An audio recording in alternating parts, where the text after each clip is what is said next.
win? It was. Yeah. Coming out and you needed to win for this one. Was that on your mind that you needed to do something more special?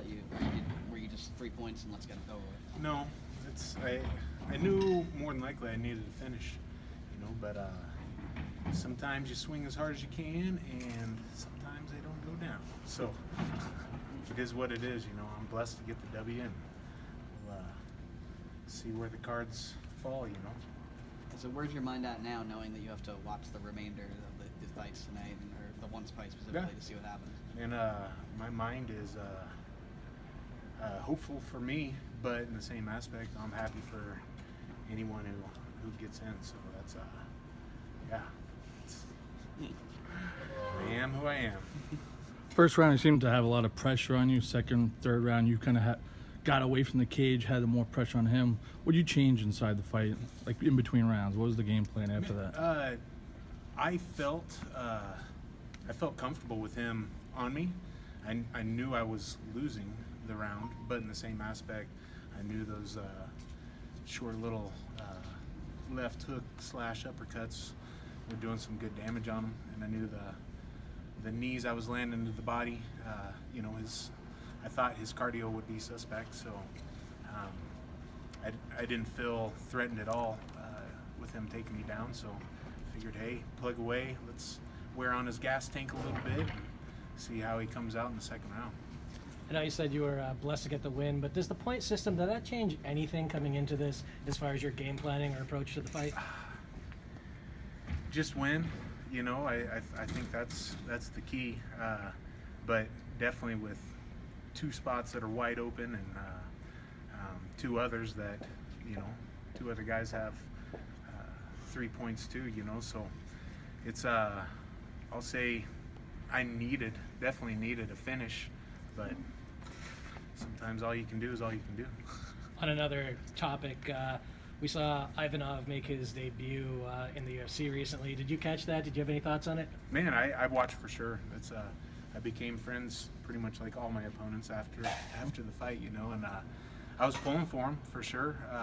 He was a great, nice guy, phenomenal competitor, and just Dos Santos. I mean, there's some crazy guys out there, tall, long, fast, and that's he definitely needed to catch him to get the W. You're not going to outpoint someone who's that long, that fast, like Dos Santos. Is there anyone in this field of heavyweights moving into the playoffs that you're particularly have your eye on, so to speak? Man, I honestly wanted Sean Jordan. I know 6 weeks ago in Madison Square, I didn't know until the day of the fight at 1 o'clock that I was for sure fighting Jack May, and Sean was the backup.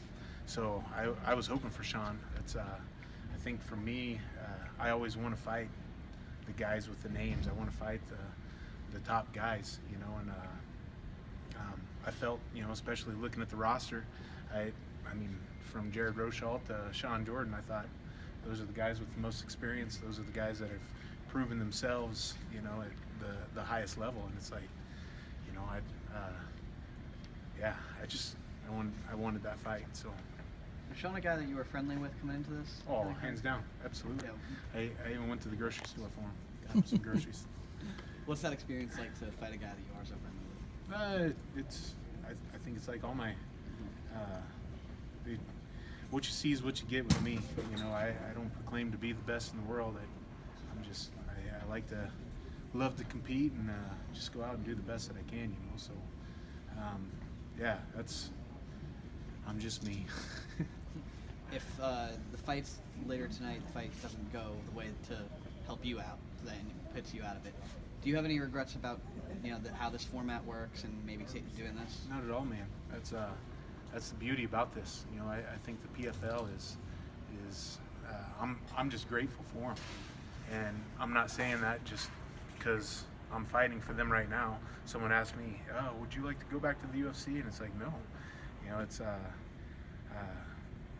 I would rather fight for a company who respects and is willing to actually offer real money for fighters versus people who could care less about you. You know, oh, you don't want in. Joe Schmo's banging on the door. You know, it's like it sucks for all fighters to have to be under that pressure. And even one of my teammates, Curtis Blades, I feel horrible for him. He is he's such a hard worker. He's such a nice guy. He's deserving of that title shot. And guess what? I mean, all they want to do is make money.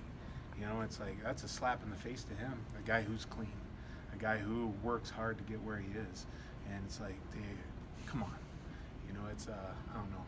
Keep the WWE stuff where that is. Keep the show there. You know, and let's figure out let's just put the best fighters against the best fighters. Let's see that show, not just bring this guy in because he's going to put butts in seats. Your fate's kind of up in the air right now, but do you have confidence going into the next round if you do get into the top 8? Oh, absolutely, man. I believe in myself. You know, and I honestly think I fought one of the best. I mean, hands down, he's one of the best heavyweights in the world, Sean Jordan. I mean, I asked him. He said he can still do backflips. That's pretty scary. You know, he can do something I can't do. You know, and man, he's a freakish athlete. You know, and that's yeah. So I mean, for me, I think I beat one of the best tonight, and there's no doubt in my mind I could beat a couple others too. So Awesome. Cool. Great. Cool. Thanks, man. Good luck. thank you guys. Appreciate it.